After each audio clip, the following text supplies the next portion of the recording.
Private কারের পাশ থেকে দেখবেন যে স্যার 2টা টাকা দেন, কিছু খাই নাই, হায় রে ছিঁড়া কাপড়, মলিন চেহারা, ভাঙ্গা একটা থালা হাতে নিয়ে স্যার 5টা টাকা দেন। আল্লাহ আপনারে স্যার বানাইছে আর ওরে বানাইছে ভিখারি। আচ্ছা বলেন তো, জায়গাটা চেঞ্জ করতে আল্লাহর কত সময় লাগে? 1 সেকেন্ডও লাগে না। সো ও আম্মা সাইলা ফালা তানহার, ফরিয়াদিকে ধমক দিয়ে তাড়িয়ে দিও না, খবরদার। ওকে আল্লাহ ফরিয়াদি বানিয়ে পরীক্ষা করছে, আর তোমাকে আল্লাহ সম্পদশালী বানিয়ে পরীক্ষা করছে। আসসালামু আলাইকুম ওয়া রাহমাতুল্লাহি ওয়া বারাকাতুহু। নাহমাদুহু ওয়া নুসাল্লি আলা রাসূলিহিল কারীম, আম্মা বা'দু, ফাআউযু বিল্লাহি মিনাশ শাইতানির রাজীম। বিসমিল্লাহির রাহমানির রাহিম। ওয়াদ-দুহা ওয়াল-লাইলি ইযা সাজা মা ওয়াদ্দা'আকা রাব্বুকা ওয়া মা ক্বালা ওয়ালাল আখিরাতু খায়রুল লাকা মিনাল উলা। সাদাকাল্লাহুল আযীম। রব্বি ইশরাহ লি সাদরি ওয়া ইয়াসসির লি আমরি ওয়াহলুল উকদাতাম মিন লিসানি ইয়াফকাহু কওলি। আল্লাহ রাব্বুল ইজ্জা ওয়াল জালালের দরবারে শুকরিয়া জ্ঞাপন করছি যে আল্লাহ তাআলা আমাদেরকে পবিত্র মাহে রমাদানে এসে পৌঁছার সুযোগ করে দিয়েছেন এবং আজকের ইফতার পূর্ববর্তী রমাদান অ্যান্ড কোরআন রিফ্লেকশন প্রোগ্রামে উপস্থিত হওয়ার সুযোগ করে দিয়েছেন। আমরা সবাই পড়ছি কালিমাতুশ শুকর, আলহামদুলিল্লাহ। আল্লাহর শুকরিয়া জ্ঞাপনের পাশাপাশি আমি আজকের প্রোগ্রামের অর্গানাইজার বাংলাদেশ মুসলিম কমিউনিটি মালয়েশিয়াকে ধন্যবাদ জানাতে চাই, এরকম চমৎকার একটি রমাদানুল মুবারকে কোরআনিক একটি প্রোগ্রামের আয়োজন করবার জন্য। আমরা দোয়া করছি আল্লাহ তাআলা যেন এই কমিউনিটিকে ইসলামের জন্য কবুল করে এবং আমাদের যে ভাইরা নিরলস পরিশ্রম করে এই প্রোগ্রামগুলো আয়োজন করছে, আল্লাহ তাআলা এই পরিশ্রম, এই ডেডিকেশন, এফোর্ট যেন তাদের নাজাতের ওসিলা বানায়। সম্মানিত শুধু আমরা সবাই জানি এই মাসটির এত বরকতের কারণ হচ্ছে এটি কোরআন নাজিলের মাস। শাহরু রমাদান আল্লাযী উনজিলা ফীহিল কুরআন হুদাল লিন-নাস ওয়া বাইয়িনাতিম মিনাল হুদা ওয়াল ফুরকান। রমাদান এমন মাস যে মাসে আল্লাহ তাআলা কোরআন নাজিল করেছে। তো বেসিক্যালি এই মাসের মূল মর্যাদা কোরআনের কারণে। সাইয়েদনা জিবরিল আলাইহিস সালাম কোরআন নিয়ে এসেছেন, উনি শ্রেষ্ঠ ফেরেশতা হয়েছেন। আল্লাহর হাবিব সাল্লাল্লাহু আলাইহি ওয়াসাল্লামের উপর কোরআন নাজিল হয়েছে, ফলে উনি শ্রেষ্ঠ নবী হয়েছেন। রমাদানে কোরআন নাজিল হয়েছে, ফলে রমাদান শ্রেষ্ঠ মাস হয়েছে। কদরের রাতে কোরআন নাজিল হয়েছে, ফলে কদর শ্রেষ্ঠ রাত হয়েছে। আমরাও যারা কোরআনের সাথে সুসম্পর্ক গড়ে তুলব, কোরআনের সাথে অ্যাটাচমেন্ট বাড়াবো, আমাদেরকেও শ্রেষ্ঠত্বের মর্যাদায় আল্লাহ তাআলা আসীন করবেন ইনশাআল্লাহ বিইذنিল্লাহ।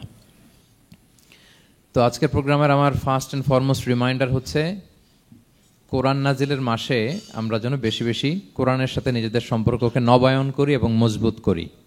কার কিরকম কোরআনের সাথে সম্পর্ক আপনি নিজেই জানেন। প্রতিদিন কত পৃষ্ঠা কোরআন তেলাওয়াত করেন, কোরআনের অর্থ পড়েন, কোরআনের তাফসির পড়েন কিংবা শোনেন, আপনি নিজেই জানেন। সো নিজে নিজে যেন একটু নিজেকে যেন কাঠগড়ায় দাঁড় করাই এবং নিজেকে যেন জিজ্ঞেস করি যে আমার সাথে কোরআনের সম্পর্ক কতটুকু মজবুত। যদি ঘাটতি থাকে, গ্যাপ থাকে, এটা যেন আমরা মেক আপ করি, ফুলফিল করি এই বরকতময় মাসে। আপনারা খেয়াল করে থাকবেন যে শুরুতেই আমি সূরা ওয়াদ-দুহা ওয়াল-লাইলি ইযা সাজার কয়েকটি আয়াত তেলাওয়াত করেছি। তো আজকে আমরা এই সূরাটির সংক্ষিপ্ত তাফসির পেশ করব ইনশাআল্লাহ বিইذنিল্লাহ। যে মজলিসে কোরআনের তাফসির হয়, আল্লাহর কালামের ব্যাখ্যা উপস্থাপন করা হয়, প্রেজেন্টেশন করা হয়, এর চেয়ে শ্রেষ্ঠ মজলিস কি পৃথিবীতে হতে পারে? আমরা পৃথিবীর সবচাইতে শ্রেষ্ঠতম একটি মজলিসে এখন বসে আছি। প্রিয় ভাই এবং বোনেরা, আমরা সূরা দোহার তাফসির শুনবো। এই সূরাটা মুখস্থ আছে না অনেকের? কোরআনের যে সমস্ত সূরা আমাদের অনেকেরই মুখস্থ, তার মধ্যে এটা অন্যতম একটা সূরা। এবং দেখবেন যে ইমাম সাহেবরা প্রায় এই সূরা তেলাওয়াত করে। যে সমস্ত সূরা দিয়ে প্রায় নামাজ পড়া হয়, এর মধ্যে অন্যতম একটা সূরা হচ্ছে সূরাতুদ দোহা। মুআয ইবনে জাবাল রাদিয়াল্লাহু তাআলা আনহুকে আল্লাহ রাসূল সাল্লাল্লাহু আলাইহি ওয়াসাল্লাম একটা এলাকার ইমাম বানিয়ে পাঠিয়েছিলেন। ওই এলাকার মুসল্লিরা ছিলেন, লোকজন ছিলেন শ্রমজীবী, কাজ করে খেত। সারাদিন ওট দিয়ে পানি সেচ করে খেজুর গাছে পানি দিত, খেজুরের চাষাবাদ করত, সারাদিন কষ্ট করে নামাজে যে জয়েন করত। তো উনি মাগরিবের নামাজে সূরা ফাতিহার পরে সূরা বাকারা তেলাওয়াত শুরু করলেন। সূরা বাকারা কোরআনের সবচেয়ে ছোট সূরা না?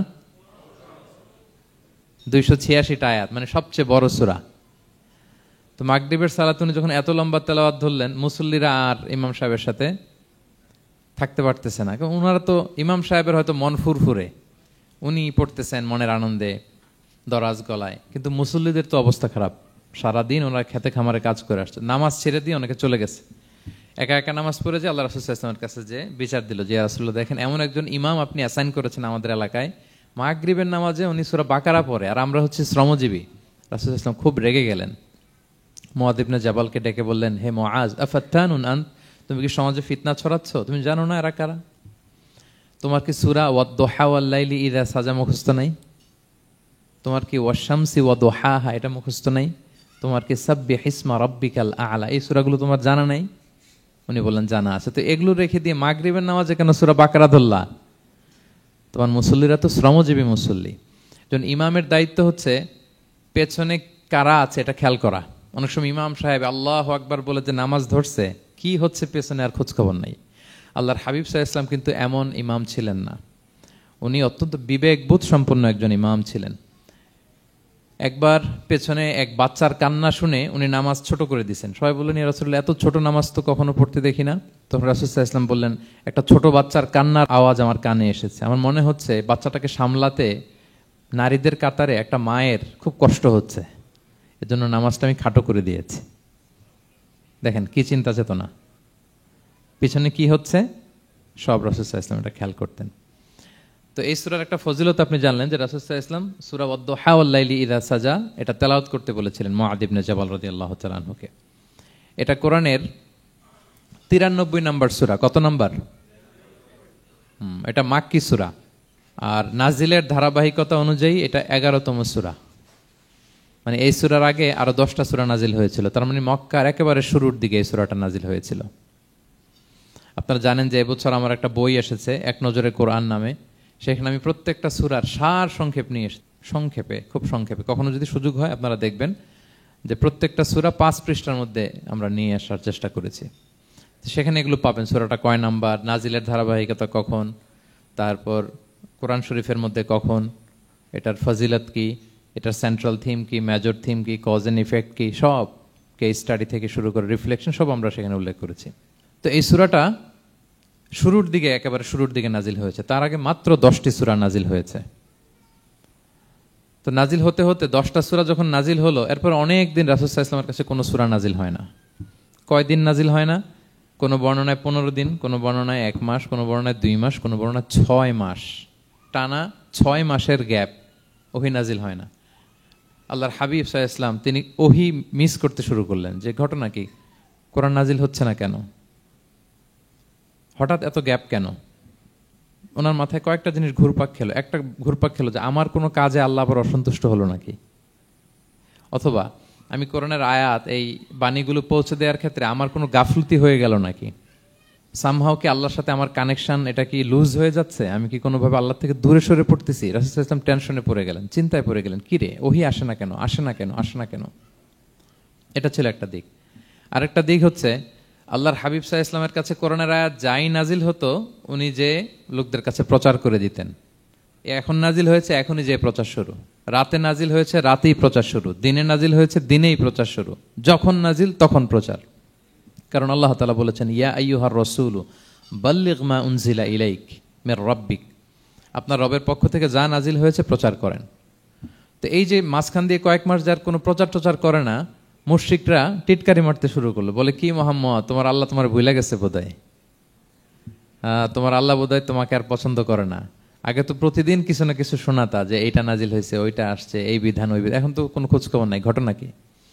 আল্লাহর হাবিব সাল্লাল্লাহু আলাইহি ওয়াসাল্লামের চাচি উম্মে জামিল, আবুল হাবির স্ত্রী, সে আরো খারাপ কথা বললো। সে বলল, ইন্না শাইতানাকা কদ তারাকাক, তোমার কাছে যে একটা শয়তান আসতো এখন বোধহয় আর আসে না মুহাম্মদ, নাউযুবিল্লাহি মিন যালিক। এটা দিয়ে জিবরিল আলাইহিস সালামকে বুঝিয়েছেন। জিবরিল এসে কি কি যেন বলে, কই এখন তো কিছু বলো না। তো রাসূল বলবে কি করে, কারণ তিনি তো মন গড়া কিছু বলতেন না।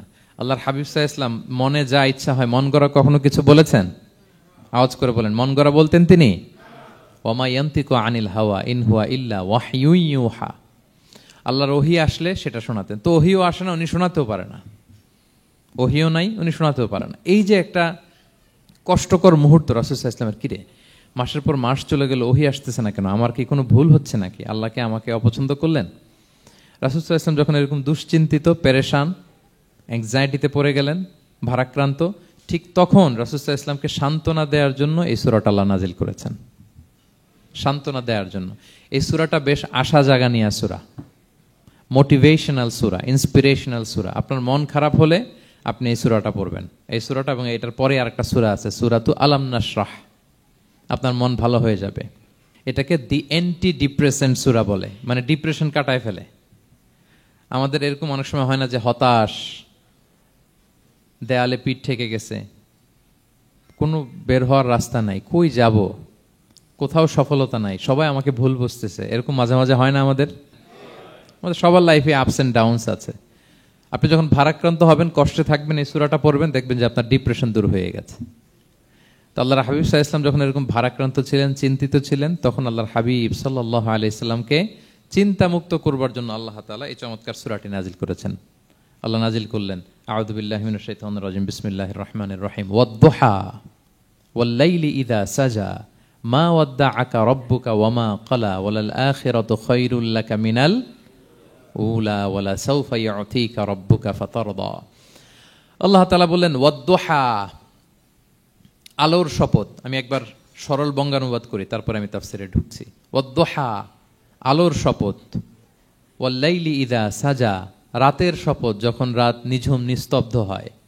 মা ওয়াদ্দাআকা রাব্বুকা ওয়া মা ক্বালা, নবী হে, আপনার রব আপনার উপর অসন্তুষ্টও হয় নাই, আপনাকে ছেড়েও যায় নাই, আপনার রব আপনার সাথেই আছে। আলহামদুলিল্লাহ।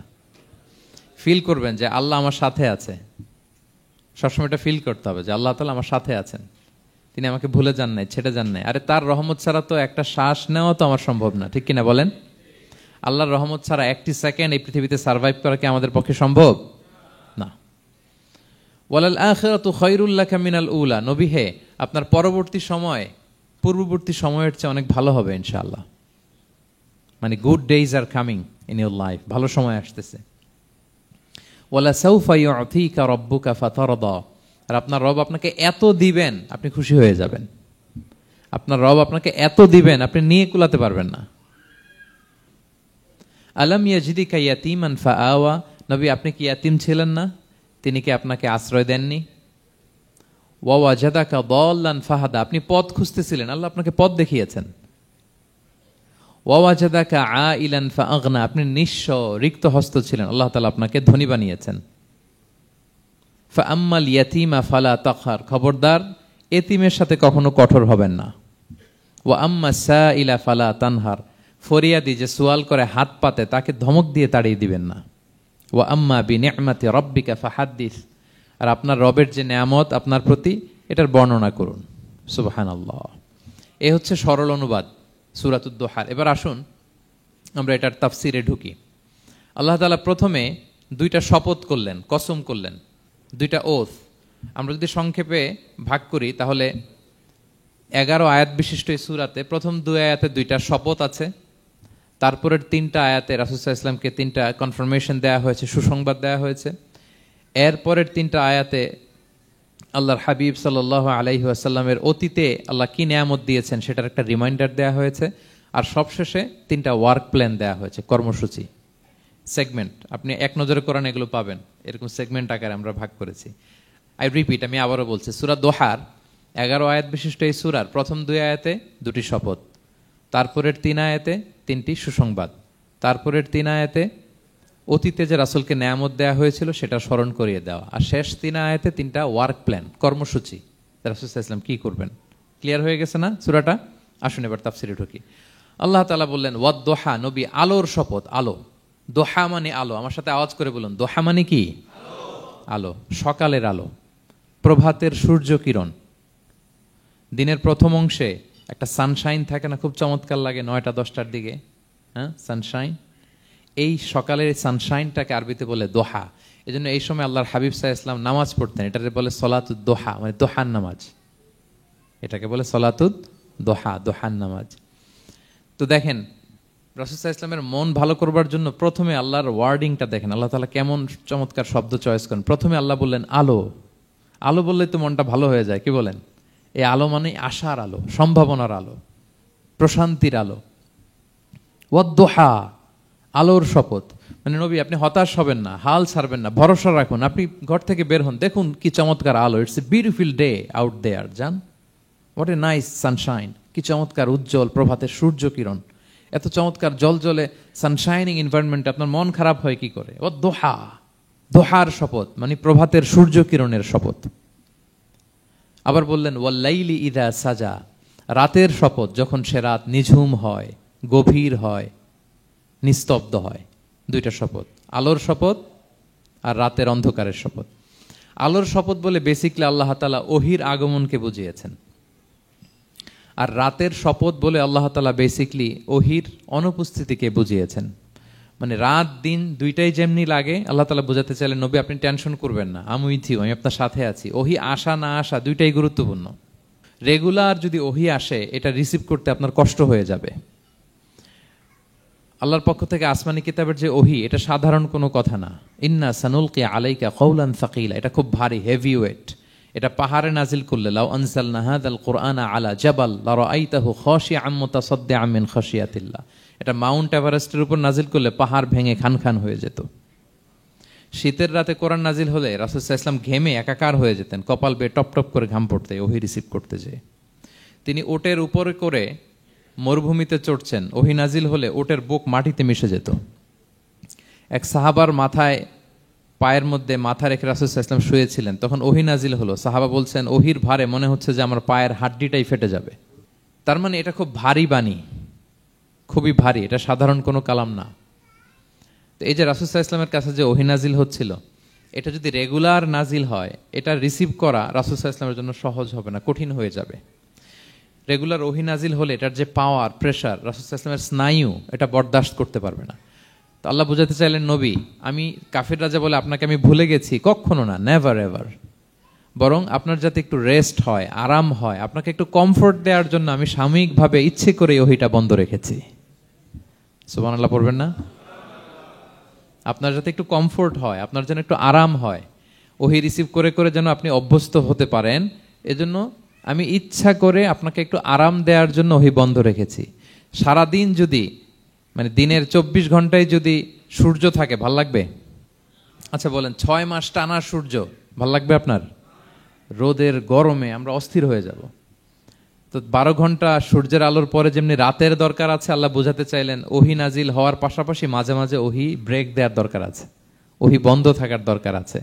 ফলে আপনি হ্যাবিচুয়েটেড হবেন, ওহি রিসিভ করা না করা এটা আপনার জন্য ইজি হয়ে যাবে। যখন আপনি, আপনার জন্য ওকে হয়ে যাবে, তখন আমি লাগাতার ওহি নাজিল করব। তাহলে ওরা যে বলে আমি আপনাকে ভুলে গিয়েছি, না, আমি আপনাকে ভুলি নাই, বরং আপনার আরামের জন্য খানিকটা সময় আপনাকে বিশ্রামের সুযোগ করে দেওয়ার জন্য আমি আল্লাহ ওহি বন্ধ রেখেছি। সুবহানাল্লাহ।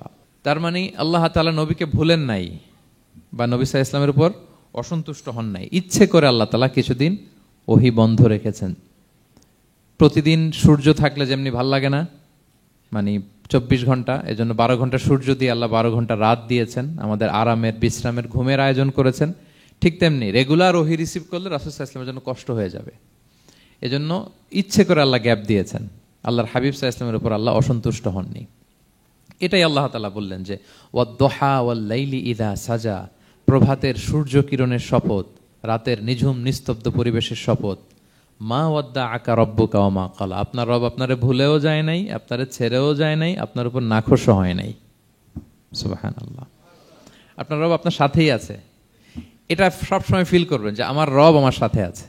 এটা ফিল করলে আপনার মধ্যে যে সাহস আসবে, আপনি কল্পনাই করতে পারবেন না যে এত এনার্জি আপনার ভিতরে আসলো কি করে। আপনারা খেয়াল করেছেন, বছর খানিক আগে ভারতবর্ষের আমাদের এক বোনের সামনে কিছু সন্ত্রাসী, ওরা জয় শ্রীরাম জয় শ্রীরাম বলতেছিল, মনে আছে? কিন্তু আমার ওই বোন মুস্কান কি বলছিল বলেন তো? তার এক আল্লাহু আকবারে from north to south, from east to west, the entire globe প্রকম্পিত হয়েছে। আমরা সবাই পড়েছি আল্লাহু আকবার, সবাই আমরা কি পড়েছি? আল্লাহু আকবার। কারণ সে ফিল করেছে যে আল্লাহ আমার সাথে আছে। মনকে তুমি বুঝিয়ে বলো আল্লাহ আছেন আমার সাথে, এটা ফিল করতে হবে। আল্লাহর হাবিব সাল্লাল্লাহু আলাইহি ওয়াসাল্লামকে আল্লাহ তাআলা এইটাই অ্যাসিউরেন্স দিলেন, কনফার্মেশন দিলেন যে মা ওয়াদ্দাআকা রাব্বুকা ওয়া মা ক্বালা, আপনার রব আপনাকে ভুলে যায় নাই, আপনার রব আপনার প্রতি অসন্তুষ্ট হয় নাই। আমি ইচ্ছা করে ওহিটা বন্ধ রেখেছি যাতে আপনার আরাম হয়। সুবহানাল্লাহ। আল্লাহর হাবিব সাল্লাল্লাহু আলাইহি ওয়াসাল্লামের প্রতি আল্লাহ তাআলা কতটা টেক কেয়ার করতেন দেখেন। রেগুলার ওহি নাজিল হলে রাসূল সাল্লাল্লাহু আলাইহি ওয়াসাল্লামের কষ্ট হয়ে যাবে, এজন্য তিনি কিছুদিন ওহি বন্ধ রেখে রাসূল সাল্লাল্লাহু আলাইহি ওয়াসাল্লামকে বিশ্রামের ব্যবস্থা করে দিয়েছেন। তাহলে প্রথম 3টা আয়াত ক্লিয়ার না সবার কাছে? আচ্ছা, প্রথম 2টো আয়াতে 2টা শপথ গেল, এরপরে 3টা সুসংবাদ। সুসংবাদের প্রথমটা হলো আমি ভুলিও নাই ছাড়িও নাই, আপনার সাথে আছে। এরপর আল্লাহ বললেন ওয়ালাল আখিরাতু খায়রুল লাকা মিনাল উলা, নবী হে আপনার পরবর্তী সময় পূর্ববর্তী সময়ের চেয়ে ভালো হবে, নিশ্চয়ই আপনার পরবর্তী সময় পূর্ববর্তী সময়ের চেয়ে ভালো হবে। তার মানে গুড ডেইজ আর কামিং, ভালো সময় আপনার জীবনে আসছে, আপনি হতাশ হবেন না, নিরাশ হবেন না। এরপর আল্লাহ তাআলা বললেন, ওয়ালা সাউফা ইউতিকা রাব্বুকা ফাতারদা, নবী হ্যাঁ, আপনার রব আপনাকে এত দিবে আপনি খুশি হয়ে যাবেন। আপনার রব আপনাকে এত নেয়ামত দান করবে, আপনি আপনার রবের প্রতি সন্তুষ্ট হয়ে যাবেন। সুবহানাল্লাহি বিহামদি। এবং তাই হয়েছে। যারা আপনারা সিরাত পড়েছেন, যারা আল্লাহর হাবিব সাল্লাল্লাহু আলাইহি ওয়াসাল্লামের জীবনী নিয়ে ধারণা রাখেন, তারা দেখবেন যে আল্লাহর রাসূল সাল্লাল্লাহু আলাইহি ওয়াসাল্লাম যেখানেই মনে কষ্ট পেয়েছেন, বিষণ্ণ, চিন্তিত, তখনই আল্লাহ তাআলা রাসূল সাল্লাল্লাহু আলাইহি ওয়াসাল্লামের চিন্তা দূর করে রাসূল সাল্লাল্লাহু আলাইহি ওয়াসাল্লামকে সন্তুষ্ট করেছেন। যখনই রাসূল সাল্লাল্লাহু আলাইহি ওয়াসাল্লামের মনে কষ্ট, তিনি চিন্তিত, তখনই আল্লাহ তাআলা ওনাকে হ্যাপি করেছেন। কাইন্ড অফ রাসূলকে হ্যাপি করাই আল্লাহর কাজ, আল্লাহর হাবিব সাল্লাল্লাহু আলাইহি ওয়াসাল্লামকে হ্যাপি করাই আল্লাহ তাআলার কাজ। দেখেন কিভাবে আল্লাহ তাআলা আল্লাহর হাবিব সাল্লাল্লাহু আলাইহি ওয়াসাল্লামকে হ্যাপি করেছেন, একটু খেয়াল করে দেখেন। মক্কাতে যখন খুব জটিল অবস্থা, দাওয়াতি কাজ চালিয়ে নেওয়াটা রাসূল সাল্লাল্লাহু আলাইহি ওয়াসাল্লামের জন্য কষ্ট হয়ে যাচ্ছে, নমুসলিম সাহাবাদের উপর অত্যাচার, তখন আল্লাহর হাবিব সাল্লাল্লাহু আলাইহি ওয়াসাল্লাম দেখলেন যে এই মক্কার দুজনের একজনকে আমার চাই। তাদের একজন যদি ইসলামের ছায়াতলে আসে তাহলে ইসলামের পাল্লাটা ভারী হয়। কারা? একজন হচ্ছে ওমরে ফারুক আর একজন আবু জাহাল। দুজনের একজন তখন ইসলাম ধর্ম গ্রহণ করে নাই। তো রাসূল সাল্লাল্লাহু আলাইহি ওয়াসাল্লাম কেঁদে কেঁদে আল্লাহর কাছে ফরিয়াদ জানালেন, আল্লাহুম্মা আইজ্জাল ইসলামা বিআহাব্বি হাযাইন আর-রাজুলাইনি ইনদাক। আল্লাহ, আমি কাউকে স্পেসিফিক তোমার কাছে চাই না, শুধু এটাই বলি, দুইজন লোকের নাম বলবো, এই দুইজন লোকের মধ্যে থেকে যাকে তোমার পছন্দ হয় তাকে তুমি ইসলামের ছায়াতলে এনে ইসলামকে শক্তিশালী করো। এক হচ্ছে আবু জাহাল, আরেক হচ্ছে ওমরে ফারুক। এই দোয়াটা তিনি করতে লাগলেন। আর খুব চিন্তিত, দুজনের কেউই মুসলমান হয় না। একদিন হঠাৎ সাহাবারা বললেন, ইয়া রাসূলুল্লাহ, আল্লাহর হাবিব সাল্লাল্লাহু আলাইহি ওয়াসাল্লাম তখন দারুল আরকামের ভেতরে বসা। সাহাবারা বললেন, ইয়া রাসূলুল্লাহ, আপনি এখান থেকে সরে যান, কারণ ওমরে ফারুক নাঙ্গা তলোয়ার নিয়ে আসতেছে আপনাকে হত্যা করবার জন্য। তো আল্লাহ রাসূল সাল্লাল্লাহু আলাইহি ওয়াসাল্লাম বললেন যে তোমরা সরে যাও, আমার মনে হচ্ছে ওই যে চোখের পানি ছেড়ে আমি দোয়া করেছি, ওই দোয়া আজকে কবুল হতে শুরু করেছে, তোমরা সরো। ঠিকই ওমরে ফারুক রাদিয়াল্লাহু তাআলা আনহু আসলেন, এসে তিনি তলোয়ার রেখে দিয়ে বললেন, আশহাদু আল্লা ইলাহা ইল্লাল্লাহ ওয়া আশহাদু আন্না মুহাম্মাদান আবদুহু ওয়া রাসূলুহু, আমি সাক্ষ্য দিচ্ছি আল্লাহ ছাড়া কোনো ইলাহ নেই এবং আপনি আল্লাহর প্রেরিত বান্দা এবং রাসূল। এই দৃশ্য দেখে রাসূল সাল্লাল্লাহু আলাইহি ওয়াসাল্লাম খুশি হয়ে গেলেন। ওয়ালা সাউফা ইউতিকা রাব্বুকা ফাতারদা, আল্লাহ বলেছিলেন যে নবী হে, আপনাকে এত দিব, আপনার রব আপনাকে এত নেয়ামত দিবে, আপনি শুধু খুশিই হবেন, সন্তুষ্ট হবেন আমার প্রতি। এদের রাসূল সাল্লাল্লাহু আলাইহি ওয়াসাল্লামের দোয়া কবুল করে আল্লাহ তাআলা ওমরে ফারুককে ইসলামের ছায়াতলে এনে ইসলামকে শক্তিশালী করলেন। ফাতারদা, রাসূল সাল্লাল্লাহু আলাইহি ওয়াসাল্লাম খুশি হয়ে গেলেন। এভাবে প্রতিটা ক্ষেত্রে। মক্কাতে যখন খুব কঠিন অবস্থা, রাসূল সাল্লাল্লাহু আলাইহি ওয়াসাল্লাম তায়েফে চলে গেলেন দাওয়াত দেওয়ার জন্য। নেইবারিং সিটি, আপনারা যে হজ উমরা করেছেন জানেন, মক্কার পাশের সিটি তায়েফ। দাওয়াত দিলেন, দাওয়াত প্রত্যাখ্যান করলো তারা। শুধু তাই না, ফিজিক্যালি হ্যারেস করা হলো আল্লাহর হাবিব সাল্লাল্লাহু আলাইহি সাল্লামকে। রাসূল সাল্লাল্লাহু আলাইহি ওয়াসাল্লামের জামা ধরে, গা ধরে টানা হেচড়া করা হলো, পাথর মারা হলো, তিনি রক্তাক্ত হলেন। হামালাতুল জিবাল, পাহাড় রক্ষী ফেরেশতারা বলল, ইয়া রাসূলুল্লাহ, আপনি যদি আদেশ দেন তায়েফের দুই দিকের পাহাড় দিয়ে এমন চাপা দিব, পুরো তায়েফের জনপদ একেবারে ভ্যানিশ হয়ে যাবে।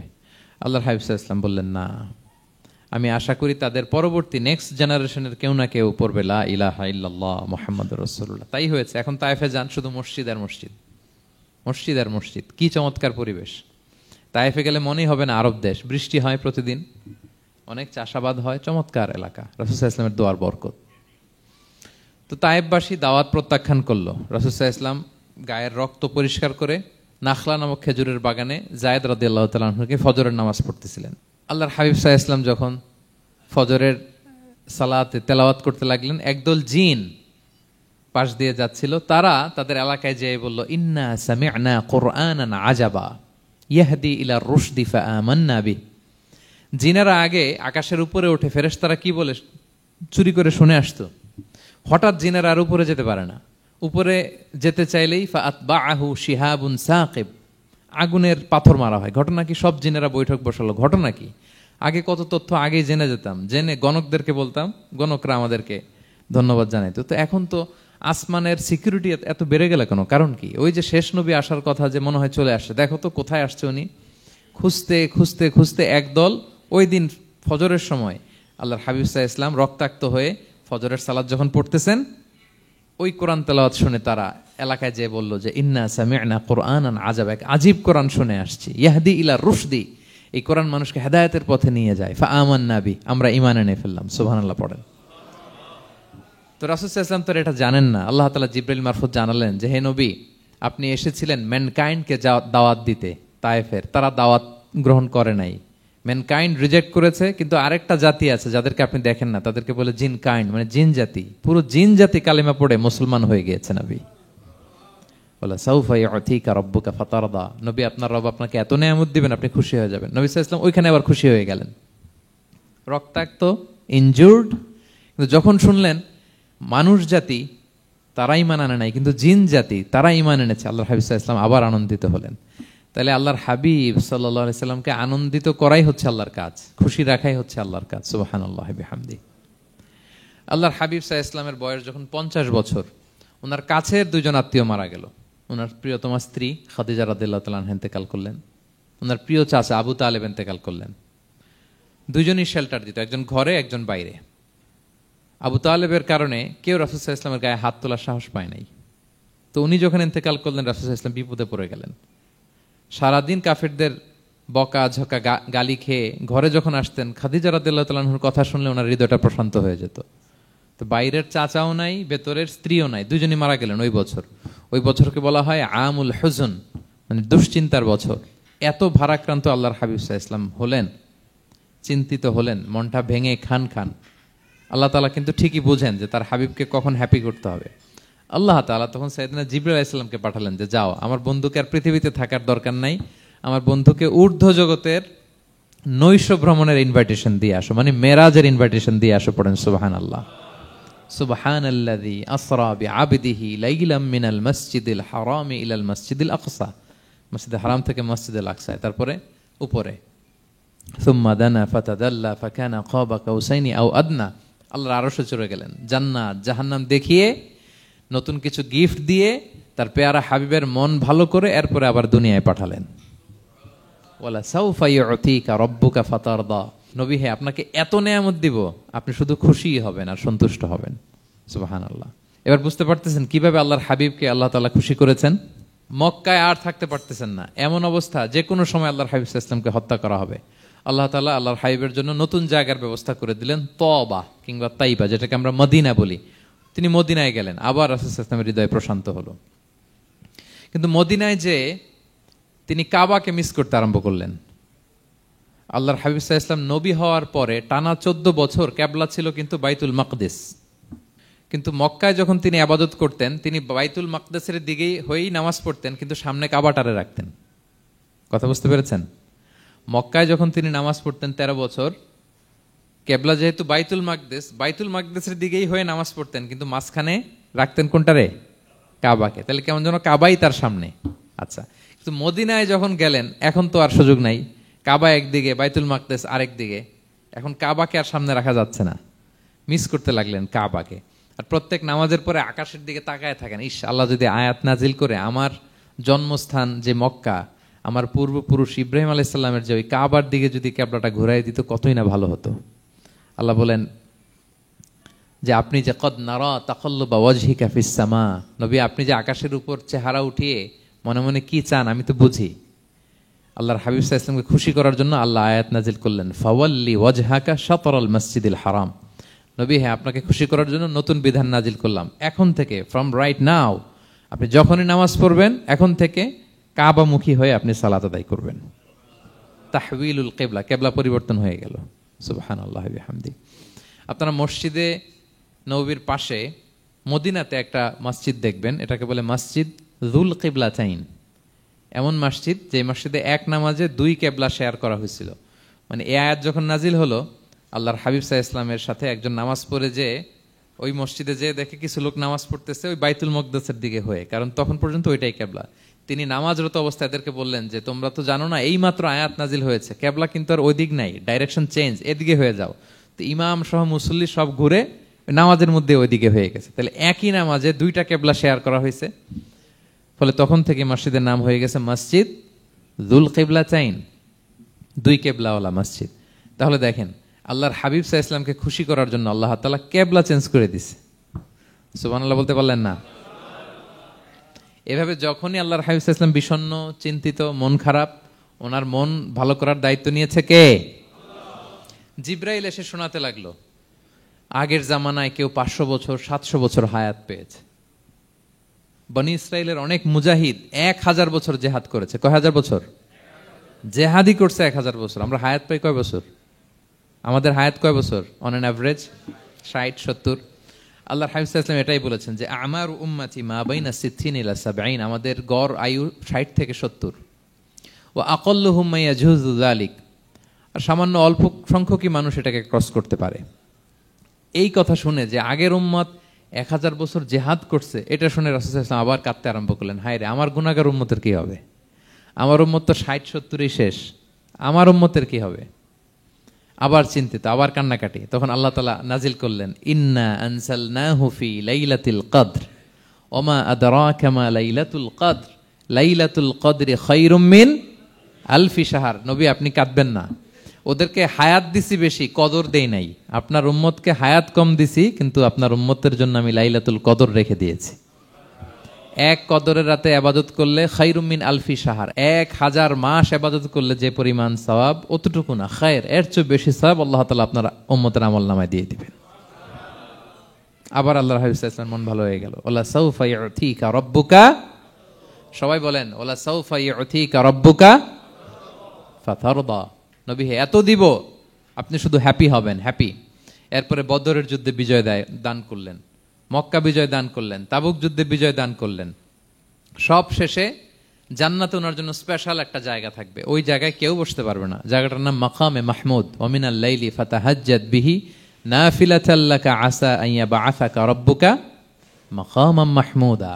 ওই মাকামে মাহমুদের সিংহাসনে আল্লাহর হাবিব সাল্লাল্লাহু আলাইহি ওয়াসাল্লাম বসবেন, ওনার জন্য স্পেশাল, খাস, কেউ এখানে বসতে পারবে না।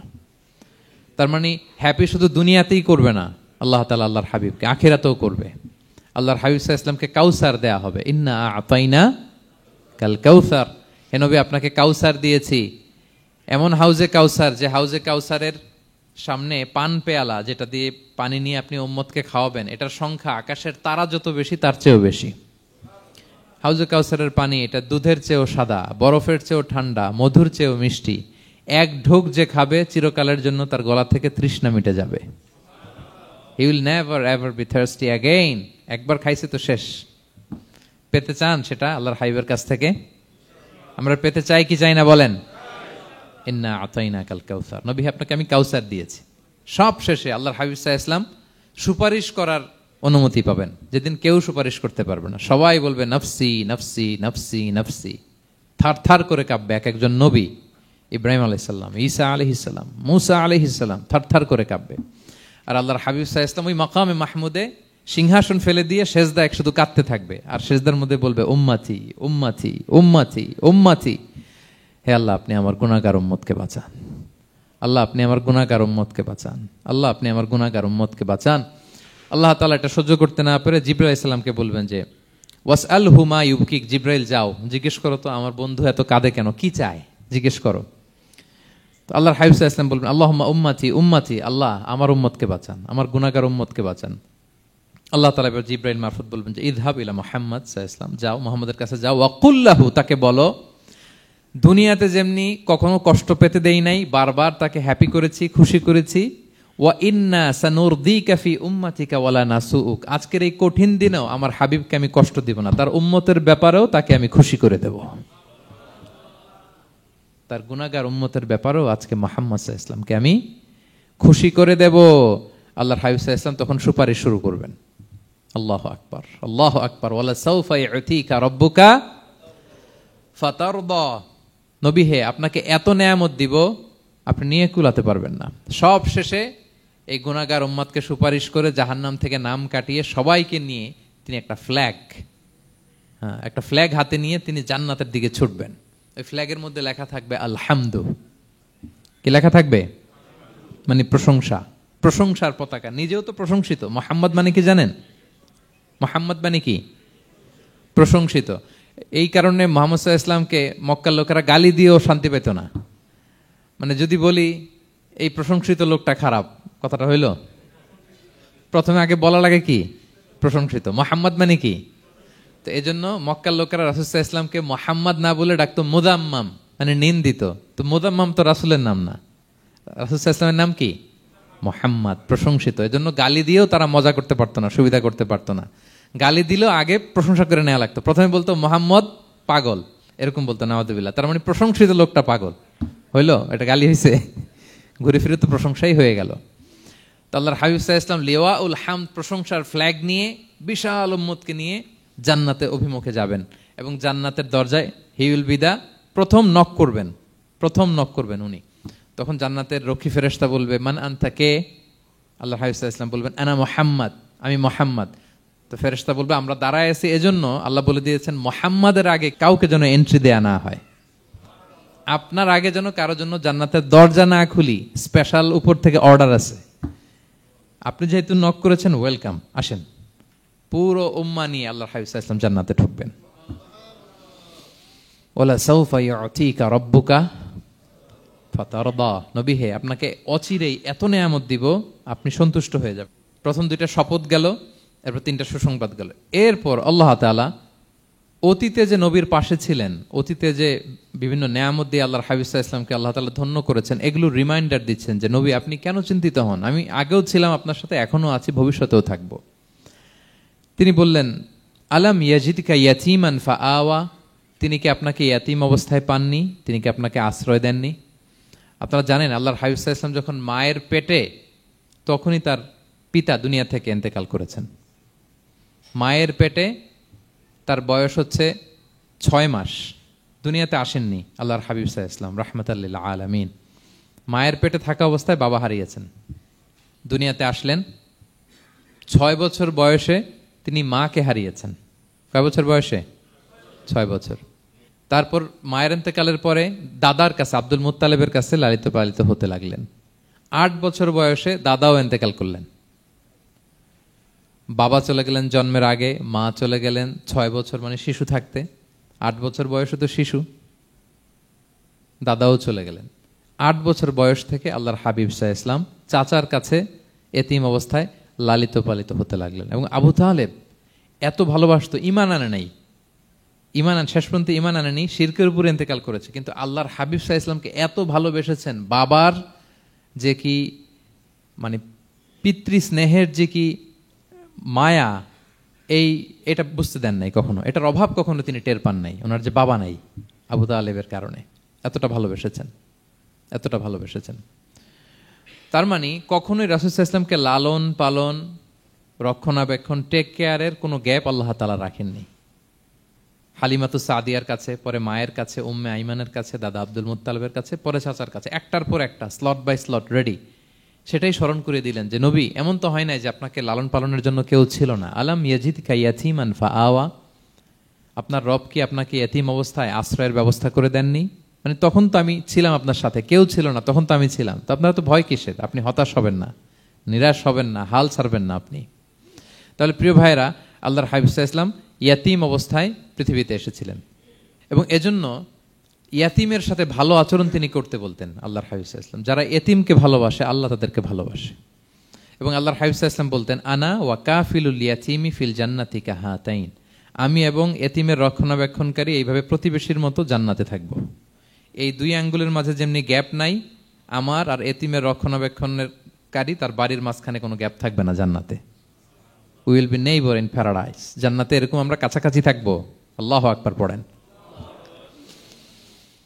তাহলে এতিমের রক্ষণাবেক্ষণকারীকে আল্লাহ তাআলা ভালোবাসেন। যারা এতিমকে পছন্দ করে না, এতিমকে তাড়িয়ে দেয়, তাদেরকে আল্লাহ পছন্দ করেন। আল্লাহ তাআলা বলেন আরাআইতাল্লাযী ইউকাযযিবু বিদ্দীন ফাযালিকাল্লাযী ইয়াদউল ইয়াতীম, যারা আখিরাতকে অবিশ্বাস করে তারাই এতিমকে ঘাড় ধাক্কা দিয়ে তাড়িয়ে দেয়।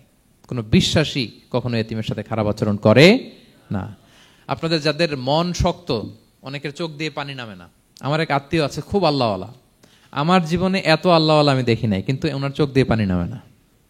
বারবার এসে আমারে বলে যে মিজান কি করবো বলো, তুমি একটু মোনাজাত ধরো। আমার মনে আছে আমি ওনাকে নিয়ে মোনাজাত ধরতাম, তো ওনার কান্না আসে না চোখ দিয়ে। এত আল্লাহওয়ালা, খুব ভালো মানুষ, কিন্তু চোখ দিয়ে পানি নামে না। এটা অনেকের হয়, নানা কারণে হয়। তো আল্লাহর হাবিব সাল্লাল্লাহু আলাইহি ওয়াসাল্লাম বলেছেন কারো যদি চোখ দিয়ে পানি না নামে বা হৃদয় নরম না হয়, তারা যেন এতিমের মাথায় হাত বুলিয়ে দেয়। এক সাহাবী এসে বললেন, ইয়া রাসূলুল্লাহ, আমার হৃদয়টা বড় শক্ত, হৃদয় নরম হয় না। রাসূল সাল্লাল্লাহু আলাইহি ওয়াসাল্লাম বললেন, তাই? আচ্ছা, আতুহিব্বু আন ইয়ালিনা কলবুক, তুমি কি চাও তোমার হৃদয় নরম হোক, ওয়া তুদরাকা হাজাতুক, এবং তোমার আশা পূরণ হোক? তিনি বললেন, হ্যাঁ। তখন রাসূল সাল্লাল্লাহু আলাইহি ওয়াসাল্লাম বললেন, ইরহামিল ইয়াতীম, এতিমের উপর রহম করো। ওয়ামসা আলা রাসি, এতিমের মাথায় হাত বুলিয়ে দাও।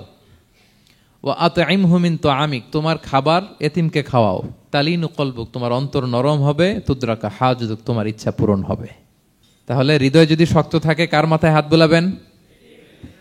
বুলাইছেন কখনো? হ্যাঁ, বুলিয়েছেন? খুঁজে খুঁজে হাত বুলাবেন। বাংলাদেশে তো অনেক অরফেনেজ আছে, অনাথ আশ্রম, ওখানে যাবেন। সুযোগ হলে একদিন যে একটু লাঞ্চ করলেন ওদের সাথে বসে, ডিনার করলেন, একসাথে খেলেন, ওদের মাথায় হাত বুলিয়ে দিলেন, সাধ্যমতো কিছু উপহার হাতে তুলে দিলেন, আপনার ইচ্ছা পূরণ হবে আর আপনার হৃদয় নরম হবে ইনশাআল্লাহ। আর এতিমকে আদর করা মানে নবী সাল্লাল্লাহু আলাইহি ওয়াসাল্লামের প্রতি ভালোবাসা দেখানো, কারণ আমার নবী এতিম হয়ে বড় হয়েছেন। এতিমের প্রতি ভালোবাসা প্রকারান্তরে নবী সাল্লাল্লাহু আলাইহি ওয়াসাল্লামের প্রতি ভালোবাসা দেখানো হয়, কারণ আমার নবী এতিম হয়ে বড় হয়েছেন। সুবহানাল্লাহ। কিন্তু তার বিপরীতে আমরা সমাজে কি দেখি? এতিমের মাথায় হাত বুলানো তো দূরের কথা, এতিমের সম্পদও খেয়ে ফেলে অনেকে। হ্যাঁ, এরকম আছে না? এতিমের সম্পদ দেদারসে গিলতেছে। কি যে আমাদের চিন্তাধারা! দেখবেন, যে লোকটা এতিমের সম্পদ গিলে, ওরা রোজা অবস্থায় এক ঢোক পানি গিলাতে পারবেন কিনা দেখেন। যে বলেন একটু পানি খান তো, যে খাবে না, কেন? হারাম। তো ওই হারাম কিন্তু গিলতেছে ইচ্ছা মতো। রোজা অবস্থায় এক ফোঁটা আপনি পানি গিলাতে পারবেন না, এরে কেন? হারাম। কিন্তু ওইদিকে ভাতিজার সম্পদ গিলতেছে দেদারসে। আল্লাহ বলেন, এটা ভাতিজার সম্পদ না, এটা তুমি জাহান্নামের আগুন পেটে ঢুকাচ্ছ। জাহান্নামের আগুন। ইন্নাল্লাযীনা ইয়াকুলুনা আমওয়ালাল ইয়াতামা যুলমান ইন্নামা ইয়াকুলুনা ফি বুতুনিহিম নারা ওয়া সায়াসলাউনা সাঈরা। যারা এতিমের সম্পদ খায়, এটা সম্পদ না, এটা জাহান্নামের আগুন তুমি পেটে ঢুকাচ্ছ। সো এতিমের প্রতি যেন আমরা নমনীয় হই, তাদের মাথায় হাত বুলাই, তাদের জন্য খরচ করি, তাদের প্রতি যেন আমরা দয়াদ্র হই, কারণ আমার নবী এতিম অবস্থায় বড় হয়েছেন। তাহলে নবী সাল্লাল্লাহু আলাইহি ওয়াসাল্লামকে এটা স্মরণ করে দিলেন, নবী আপনি তো এতিম ছিলেন, আমি তো আপনাকে রক্ষণাবেক্ষণের ব্যবস্থা করছি। আর কি করেছি? ওয়াজাদাকা দাল্লান ফাহাদা, নবী আপনাকে আমি এমন অবস্থায় পেয়েছি, আপনি পথ খুঁজতেছিলেন, আমি আপনাকে পথ দেখিয়েছি। You are searching the right path and I guided you to the right sense of direction. আপনি পথ খুঁজতেছিলেন, আমি পথ দেখাইছি। এখানে দল্লানের অর্থ পথভ্রষ্ট করা যাবে না। ওয়াজাদাকা দাল্লান, হে নবী আপনাকে আমি পথভ্রষ্ট পেয়েছি, পরে পথ দেখাইছি, এরকম বলা যাবে না। এটা আল্লাহর হাবিব সাল্লাল্লাহু আলাইহি ওয়াসাল্লামের ক্ষেত্রে প্রযোজ্য নয়। অনেক বাংলা তাফসীর অর্থে আমি দেখেছি পথ হারা, নবী আপনাকে আমি পথ হারা পেয়েছি, পথ দেখেছি, এটাও খুব একটা সুন্দর না। সবচেয়ে সুন্দর হচ্ছে নবী আপনি পথ খুঁজতেছিলেন, সত্যের অনুসন্ধানী ছিলেন। অনেক সময় দেখবেন অনেক পথিক যেতে যেতে এমন এক জায়গায় যায়, দেখে 3 রাস্তা কিন্তু কোনো সাইনবোর্ড নাই। পুরাতন রাস্তাগুলোতে এরকম অনেক সময় হতো না আমাদের, 3 দিকে রাস্তা, কোনো সাইনবোর্ড নেই, তো যাবো কই? এটা বুঝালেন যে নবী আপনি পথ খুঁজতেছিলেন, আমি আপনাকে দেখিয়েছি, হে নবী এটাই সিরাতুল মুস্তাকিমের পথ। ওয়াজাদাকা দাল্লান ফাহাদা, আপনি পথ খুঁজতেছিলেন, আমি আপনাকে পথ দেখিয়েছি। তো ছোটবেলায় সাথে ছিলাম, পথ খুঁজতেছিলেন, পথ দেখালাম, আমি আপনার ভুললাম কোথায়? কাফিরদের কথায় মন খারাপ করেন কেন যে তারা বলে আমি আপনাকে ভুলেছি, ছেড়েছি? নো, নেভার এভার, আমি আপনার সাথেই আছি। তারপর আল্লাহ তাআলা বললেন, ওয়াজাদাকা আইলান ফাআগনা, তিনি আপনাকে রিক্ত হস্ত, নিঃস্ব পেয়েছেন, সম্পদহীন অবস্থায় পেয়েছেন, পরে সম্পদশালী করেছেন। সুবহানাল্লাহ। আল্লাহর হাবিব সাল্লাল্লাহু আলাইহি ওয়াসাল্লাম শুরুতে সম্পদের অত যোগান ছিল না, পরে খাদিজা রাদিয়াল্লাহু তাআলা আনহার সাথে যখন বিয়ে হলো, আল্লাহ তাআলা সম্পদের কষ্ট দূর করলেন, কারণ খাদিজা রাদিয়াল্লাহু তাআলা আনহা অনেক বড় ব্যবসায়ী ছিলেন। বিয়ের আগে পার্টনারশিপে বিজনেস ছিল রাসূল সাল্লাল্লাহু আলাইহি ওয়াসাল্লামের সাথে। আল্লাহর হাবিব সাল্লাল্লাহু আলাইহি ওয়াসাল্লাম শ্রম দিয়েছেন, খাদিজা রাদিয়াল্লাহু তাআলা আনহার ইনভেস্টমেন্ট ছিল। তো ওই শ্রমে খাদিজা রাদিয়াল্লাহু তাআলা আনহার এক বান্ধবী, তিনি এমন প্রশংসা করলেন এসে আল্লাহর হাবিব সাল্লাল্লাহু আলাইহি ওয়াসাল্লামের ব্যাপারে যে এমন লোক আমি দেখি নাই, ওনার কথা বার্তা, চলন, কথন, ডিলিং সব আলাদা। পুরো কাফেলার মধ্যে উনি একরকম, পুরো কাফেলা আরেক রকম। এই কথা শুনে তো খাদিজা রাদিয়াল্লাহু তাআলা আনহা আকৃষ্ট হলেন যে এরকম একজন সৎ লোকই তো আমার চাই। প্রস্তাব দেয়া হলো, চাচাদের কাছে বিয়ে হয়ে গেল। এবং বিয়ের পরে খাদিজা রাদিয়াল্লাহু তাআলা আনহা নারীদের মধ্যে সর্বপ্রথম শাহাদা বাক্য পড়ে মুসলমান হয়েছিলেন। নিজের সব সম্পদ আল্লাহর হাবিব সাল্লাল্লাহু আলাইহি ওয়াসাল্লামের পায়ের সামনে এনে দিয়ে দিলেন, ইয়া রাসূলুল্লাহ আমার সম্পদ মানে আপনার সম্পদ, ইসলামের জন্য যত মনে চায় আপনি খরচ করেন। ওয়াজাদাকা আইলান ফাআগনা, আপনাকে আল্লাহ নিঃস্ব পেয়েছেন, সম্পদের ব্যবস্থা করে দিলেন। পরবর্তীতে মদিনায় যে খায়বার যুদ্ধের পরে অনেক সম্পদের ব্যবস্থা আল্লাহ তাআলা করে দিয়েছিলেন। তাহলে ছোটবেলায় ইয়াতিম ছিলেন, আল্লাহ টেক কেয়ার করলেন। পথ খুঁজতেছিলেন, আল্লাহ পথ দেখায় দিলেন। আর্থিক সমস্যা ছিল, এটাও আল্লাহ দূর করে দিলেন। এবার আল্লাহ তাআলা বিষ্ণু ঈসা ইসলামকে 3টা ওয়ার্ক প্ল্যান দিবেন, কর্মসূচি। 1 নম্বর কর্মসূচি হচ্ছে ফাআম্মাল ইয়াতীমা ফালা তাকহার। নবী খবরদার, এতিমের সাথে কখনো কঠোর আচরণ করবেন না। 1 নম্বর কর্মসূচি। কারণ আপনিই তো এতিম ছিলেন। এতিমের দুঃখ আপনি না বুঝলে বুঝবে কে? এতিমের সাথে কখনো কঠোর হবেন না। আল্লাহর হাবিব সাল্লাল্লাহু আলাইহি ওয়াসাল্লাম কখনো এতিমের সাথে কঠোর হন না। এতিম তো দূর কি বাত, কারোর সাথে তিনি কঠোর হন না। ওনার কাছে চাইলে উনি না বলতে পারতেন না। নো, নাই, দিব না, এটা বলতে জানতেন না। নো ওনার ডিকশনারিতে ছিল না, চাইলেই দিতেন। একবার আল্লাহর হাবিব সাল্লাল্লাহু আলাইহি ওয়াসাল্লামের কাছে একটা জামা। কয়টা? আপনার জামা কয়টা? আমার জামা কয়টা? জুব্বা তখন কয়টা ছিল? মাত্র একটা। এক ফরিয়াদি এসে বলে, ইয়া রাসূলুল্লাহ আতিনি কামিসান, আমার একটা জামা দেন, আমার জামা নাই। নবী সাল্লাল্লাহু আলাইহি ওয়াসাল্লামের জামা কয়টা তখন? ওনার কাছে চাইলে উনি না বলতে পারতেন? খুলে দিয়ে দিছেন, নাও। এখন ওনার জামা আছে কয়টা? তো জামাও নাই, বেরও হতে পারে না। কি এক মুসিবত! আল্লাহ তাআলা আয়াত নাজিল করলেন, ওয়াল্লাযীনা ইযা আনফাকু লাম ইউসরিফু ওয়া লাম ইয়াকতুরু ওয়া কানা বাইনা যালিকা কাওয়ামা। নবী হে, যারা বিশ্বাসী তারা দানের সময় ভারসাম্য করবে। মানে অনেকগুলো থাকলে আপনার একটা দিতেন, ছিলই যখন একটা, ওইটার হকদার তো ফরিয়াদির চেয়ে আপনি বেশি। এখন যে দিয়ে দিলেন, আপনি ভরবেন কি? অনেকগুলো থাকলে না হয় আপনি দিতেন, ছিলই একটা, এটার সবচেয়ে যোগ্য, অধিকতম যোগ্য এবং হকদার তো আপনি। সুবহানাল্লাহ, সুবহান। কি নবী ছিল, কি নবী ছিল! না বলতে পারতেন না, মানুষকে ফিরিয়ে দিতে জানতেন না। আল্লাহ বললেন, নবী হে, আপনার প্রথম কর্মসূচি ফাআম্মাল ইয়াতীমা ফালা তাকহার। খবরদার, এতিমকে কখনো, এতিমের প্রতি কঠোর হবেন না। 1 নম্বর কর্মসূচি।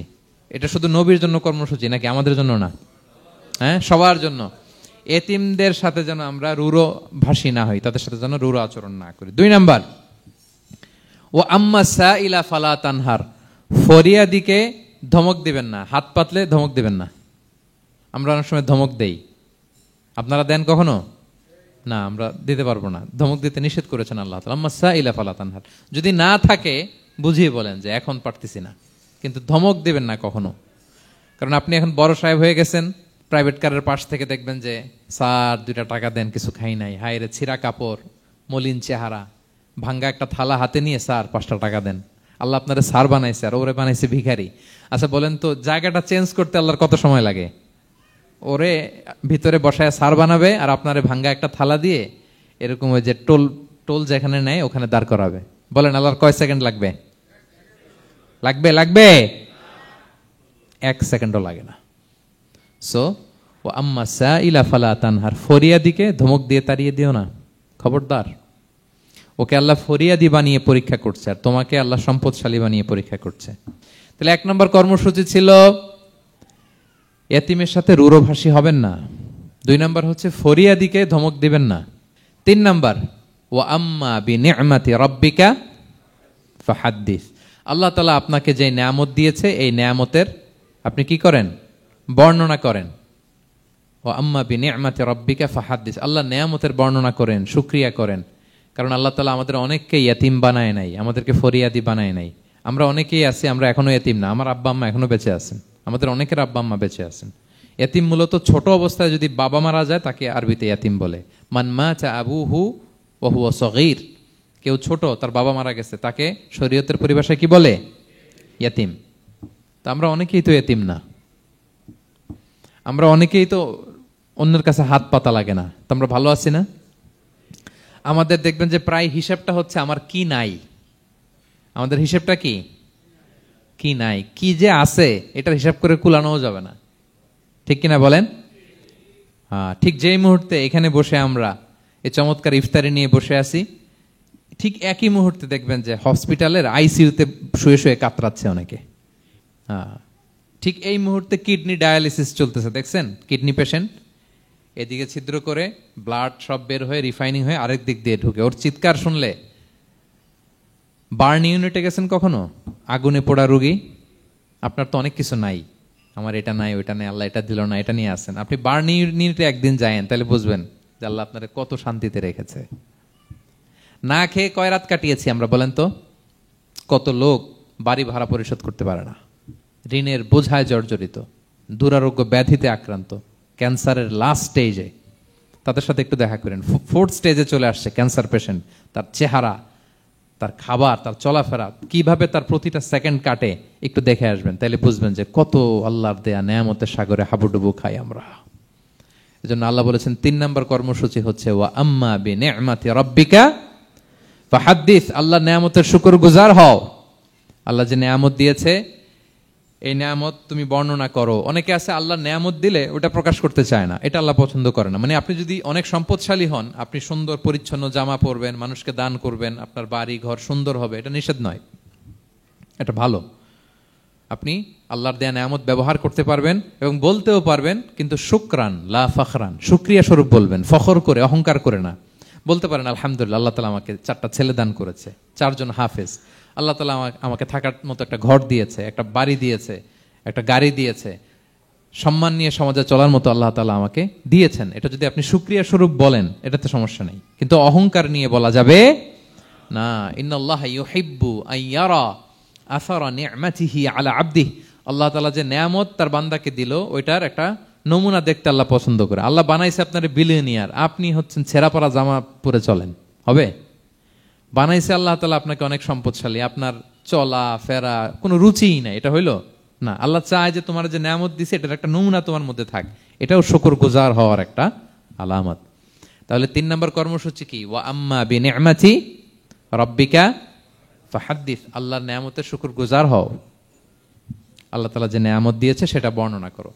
তাহলে প্রিয় ভাইরা, সূরাতুদ দোহা এটা হচ্ছে একটা মোটিভেশনাল সূরা, আশা জাগানিয়া সূরা, অ্যান্টি ডিপ্রেশন বলি আমি এই সূরাটাকে। ডিপ্রেশন থাকলে চলে যাবে, কারণ ওয়ালাল আখিরাতু খায়রুল লাকা মিনাল উলা, হে নবী আপনার পরবর্তী সময় আপনার পূর্ববর্তী সময়ের চেয়ে ভালো। সবসময় আশাবাদী হবেন। সূরা দোহার 1 নম্বর শিক্ষা হচ্ছে বি অপটিমিস্টিক, মানে অপটিমিজম, আশাবাদী হওয়া, নিরাশ হওয়া যাবে না। বিশ্বাসীদের, মুমিন মুসলিমের ডিকশনারিতে হতাশা নিরাশা নাই, আমার ডিকশনারিতে অন্তত নাই, আপনাদের আছে কিনা জানি না। আজকে থেকে বলেন আপনাদের ডিকশনারিতে হতাশা নিরাশা রাখবেন? আমাদের কোনো হতাশা নাই, নিরাশা নাই, কারণ আমরা যে পরিস্থিতিতে থাকি না কেন আমাদের সাথে কে আছেন? লা তাহজান ইন্নাল্লাহা মা'ানা, চিন্তিত হয়ো না, আল্লাহ আমার সাথে আছেন। আল্লাহ আমার সাথে আছেন বললেই দেখবেন মুস্কানের মতো এক তাকবীর আপনার মুখ দিয়ে বেরোচ্ছে, এমন এনার্জি বেরোচ্ছে, গোটা বিশ্ব আপনি জয় করে ফেলবেন তখন। এটাই আমাদের সবচেয়ে বড় পাওয়ার। আমাদের সাথে কে আছে? ইন্নাল্লাহা মা'ানা, আল্লাহ তাআলা আমাদের সাথে আছেন। তাহলে সূরা দোহার আজকের তাফসীরের 1 নম্বর লেসন হচ্ছে optimism. Believer should be optimistic always. বিশ্বাসীরা আশাবাদী হয়, নিরাশ হয় না, হতাশ হয় না, হাল ছাড়ে না। বিশ্বাসীরা ভরসা রাখে এক মহান সত্তার উপর। আওয়াজ করে বলেন তো তিনি কে? আল্লাহর উপর ভরসা রাখে, আমরা নিরাশ হই না। 2 নাম্বার শিক্ষা হচ্ছে গ্রেটফুলনেস, কৃতজ্ঞতা। আপনার জীবনে অনেক কিছু আছে, নাই নাই বলবেন না, শুধু কমপ্লেইন করবেন না। অনেকে দেখবেন শুধু অভিযোগ, এটা নাই ওইটা নাই, এই পাইলাম না, ওর আছে এটা, ওর, আমার সাথে কেন এমন হয়, আমার সাথে শুধু আমার সমস্যা। এগুলো যারা বলে তাদেরকে আল্লাহ নেয়ামত আরো ছিনিয়ে নেয়। বরং যারা অল্প পেয়েও বলে আলহামদুলিল্লাহ, তাদেরকে নেয়ামত দেওয়ার ধারাবাহিকতা আল্লাহ তাআলা অব্যাহত রাখেন। সব অবস্থায় আলহামদুলিল্লাহ, যে কোনো পরিস্থিতিতে, যে কোনো অবস্থায় কি বলবো আমরা? আপনি খেয়াল করে দেখেন না যে আপনার কি কি আছে, কত কিছু যে আপনার আছে, অবাক করা। 3 নাম্বার কাইন্ডনেস। 3 নম্বর লেসন হচ্ছে কাইন্ডনেস, দয়া। আমরা যেন অন্যের প্রতি দয়াশীল হই। আপনি অন্যের প্রতি দয়ালু হলে আপনার প্রতি দয়ালু হবো কে? ওয়াল্লাহু ফি আউনি আবদিহি মা দামাল আবদু ফি আউনি আখি। আল্লাহ ততক্ষণ পর্যন্ত কোনো বান্দার সাহায্যে থাকে যতক্ষণ পর্যন্ত ওই বান্দা তার ভাইয়ের সাহায্যে থাকে। তাহলে বলেন তো, আল্লাহর সাহায্য পাওয়ার প্রথম শর্ত কি? অন্যের জন্য সাহায্যের হাত বাড়িয়ে দেওয়া। তাহলে মনে থাকবে তো? নাকি এতিমকে ধাক্কা দিয়ে বের করে দিবেন? ফরিয়াদিকে ধমক দিবেন একটা? বড় সাহেব তো আপনি, বড় স্যার, খবরদার। তাহলে 1 নম্বর লেসন অপটিমিজম। আমরা হতাশ হব না, হতাশা আমাদের ডায়েরিতে নাই, আমরা আশাবাদী, আমরা আল্লাহর রহম ভরসার ভিখারি, ঠিক কিনা বলেন? 2 নম্বর লেসন হচ্ছে গ্রেটফুলনেস। আমরা সবসময় আল্লাহর প্রতি শুকরগুজার হব, কৃতজ্ঞ হব। আল্লাহর হাবিব সাল্লাল্লাহু আলাইহি ওয়াসাল্লাম বলতেন, আল্লাহুম্মা জাআলনি সাবুরা ওয়া জাআলনি শাকুরা ওয়া জাআলনি ফি আইনি সগীরা ওয়া ফি আয়ুনিন নাসি কাবীরা। আল্লাহ আপনি আমাকে ধৈর্যশীল বান্দা বানান, আপনি আমাকে শুকরগুজার বানান। আল্লাহ আমার চোখে আমাকে ছোট বানান, আল্লাহ গোটা বিশ্বের মানুষের চোখে, জনতার চোখে আমাকে বড় বানান। আওয়াজ করে পড়েন আমিন। এই দোয়াটা বেশি বেশি পড়বেন। আর সব শেষে আমরা যেন কাইন্ড হতে পারি, অন্যের প্রতি দয়ালু হতে পারি। যে রহম করে সে রহম প্রাপ্ত হয়, যে অন্যকে দয়া দেখায় সে আল্লাহর পক্ষ থেকে দয়া পায়। আল্লাহ তাআলা আমাদের সবাইকে কথাগুলো বোঝার ও আমল করার তৌফিক দান করুক। হাযা মা ইনদি ওয়াল ইলমু ইনদাল্লাহি আলাইহি তাওয়াক্কালতু ওয়া ইলাইহি উনীব। আসসালামু আলাইকুম ওয়া রাহমাতুল্লাহি ওয়া বারাকাতুহু।